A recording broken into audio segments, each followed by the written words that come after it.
ఆగండి ఆగండి ఆగండి, నేను మీ సౌజన్య. ఈరోజు మా బ్రేక్ఫాస్ట్ ఏమనుకుంటున్నారు? ఒకసారి వినండి. పూరి విత్ పొటాటో కర్రీ బాగుందమ్మా. అదనమాట, ఈరోజు సండే కదా, సండే స్పెషల్ పూరి అనమాట. దానికి కాంబినేషన్గా పొటాటో అండ్ బఠానీ కర్రీ వండాను.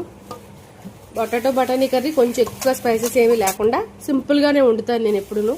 ఉల్లిపాయలు పచ్చిమిరపకాయలు మగ్గపెట్టుకుని, టమాటాలు కూడా అవి కూడా మగ్గపెట్టుకుని, కొంచెం అల్లం వెల్లుల్లి పేస్ట్ కూడా వేసేసుకుంటాను, కరివేపాకు కూడా వేసుకుని, కుక్కర్లో బఠానీలు పొటాటోస్ కూడా ఉడకబెట్టేసుకుని, పొటాటోస్ పీల్ చేసేసుకున్న తర్వాత కొంచెం అల్లం వెల్లుల్లి పేస్ట్ వేసుకుని అది కూడా మగ్గిన తర్వాత ఈ పొటాటోస్ బఠానీలు కూడా వేసేసి, కారం వేసి, కొంచెం ధనియాలు జీలకర్ర పౌడర్ కూడా వేసేసి కర్రీ చక్కగా గ్రేవీ కన్సిస్టెన్సీ వచ్చే వరకు ఉడకబెట్టుకుంటాను. ఇది దగ్గరగా అయిన తర్వాత పూరీలు ప్రిపరేషన్ స్టార్ట్ చేసుకుని చక్కగా పూరీలు ఒత్తుకుని ఒక్కొక్కటి వేయించేసుకుంటాను.